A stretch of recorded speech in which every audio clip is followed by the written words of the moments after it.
नी सा गा पानी पानी गा पा पद पद गा नी सा नी सा गा पानी पानी गा पा पद पद गा नी सा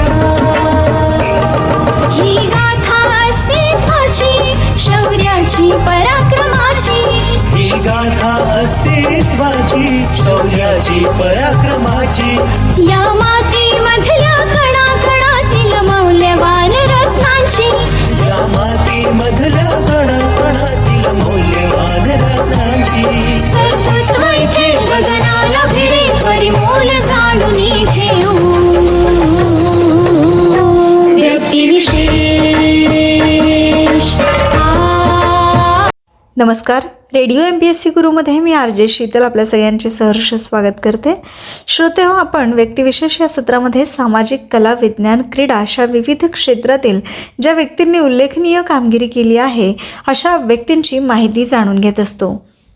तर आजचा व्यक्तिविशेष हा कार्यक्रम एका शास्त्रज्ञावर आधारित ज्यांनी शांतपणे काम करत भारताला जागतिक सामरिक ताकद मिळवून दिली. 28 जानेवारी 1925 रोजी जन्मलेले भारताचे अणु कार्यक्रमाचे प्रमुख शिल्पकार डॉक्टर राजा रमन्ना यांच्याविषयीची माहिती आज आपण जाणून घेतोय.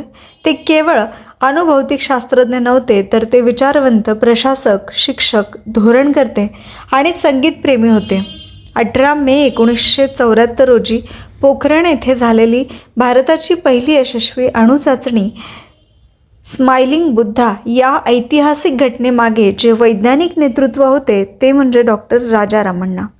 चला तर मग या शांत पण सामर्थ्यशाली व्यक्तिमत्वाचा जीवन प्रवास समजून घेऊया. सुरुवातीचे जीवन आणि शिक्षण.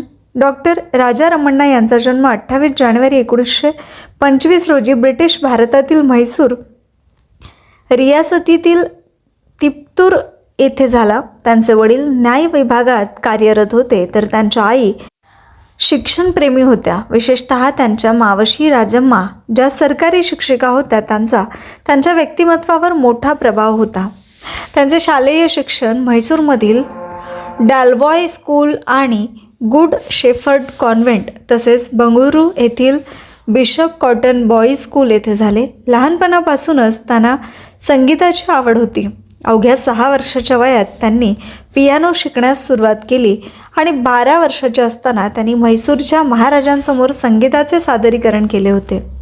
उच्च शिक्षणासाठी त्यांनी मद्रास ख्रिश्चन कॉलेज येथे प्रवेश घेतला आणि 1945 मध्ये मद्रास विद्यापीठातून भौतिकशास्त्रात पदवी मिळवली. पुढे त्यांनी मुंबई विद्यापीठातून पदव्युत्तर शिक्षण पूर्ण केले. 1949 मध्ये टाटा समूहाच्या शिष्यवृत्तीवर त्यांनी लंडनच्या किंग्स कॉलेजमधून अणुभौतिकशास्त्रात PhD पूर्ण केली. त्यांची वैज्ञानिक कारकीर्द आणि त्याचा प्रारंभिक टप्पा समजून घेऊया. 1944 साली त्यांची भेट डॉक्टर होमी जहांगीर भाभा यांच्याशी झाली आणि ही भेट त्यांच्या आयुष्याला कलाटणी देणारी ठरली. भाभांच्या वैज्ञानिक दृष्टिकोनाने प्रेरित होऊन 1949 मध्ये त्यांनी टाटा इन्स्टिट्यूट ऑफ फंडामेंटल रिसर्चमध्ये काम सुरू केले. 1952 मध्ये ते ट्रॉम्बे येथील अणुऊर्जा प्रतिष्ठानात म्हणजेच पुढील भाभा अणु संशोधन केंद्र येथे सामील झाले. 1957 मध्ये भारताची पहिली संशोधन अणुभट्टी अप्सरा कार्यान्वित झाली आणि त्या ऐतिहासिक प्रकल्पातील ते एक महत्त्वाचे सदस्य होते. न्यूट्रॉन उत्सर्जन आणि अणु विखंडनावर त्यांनी सखोल संशोधन केले. अणु कार्यक्रमाचे नेतृत्व आणि ऐतिहासिक अणुचाचणी.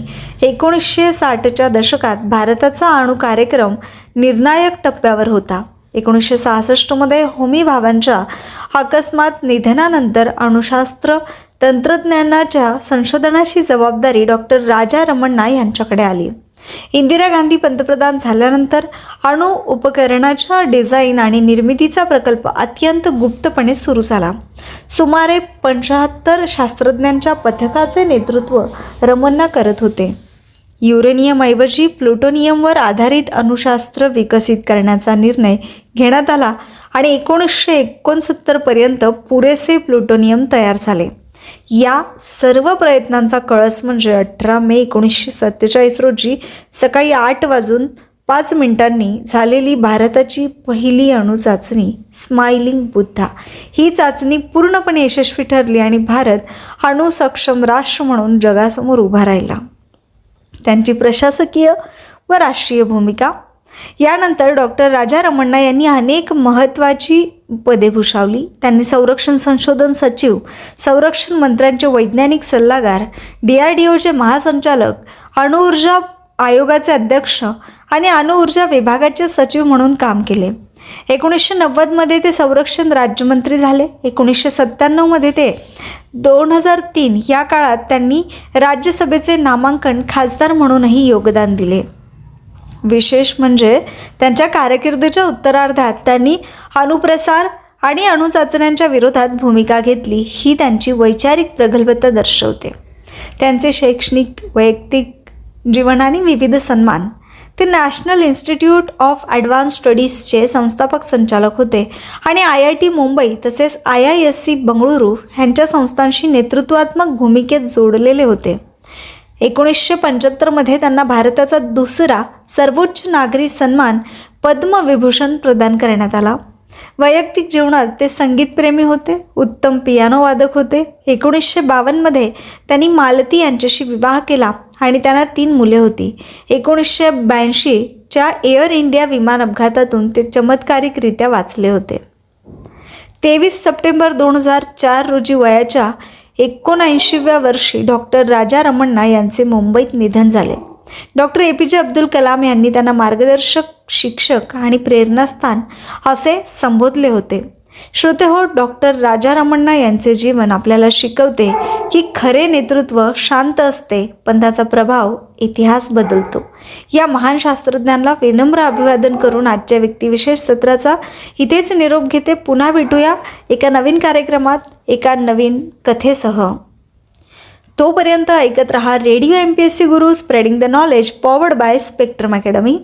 तुम्हाला ही माहिती नक्कीच आवडली असेल. तुम्हाला आमचे सत्र कसे वाटले किंवा तुमचे काही सजेशन्स असले तर तुम्ही आम्हाला व्हॉट्सअप क्रमांकावर संपर्क करू शकता. आमचा व्हॉट्सअप क्रमांक आहे 8698 अर्थात 8698869880.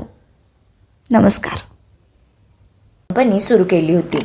ती आज जगातील सर्वात प्रभावशाली आणि महाबलाढ्य सॉफ्टवेअर कंपन्यांमध्ये गणली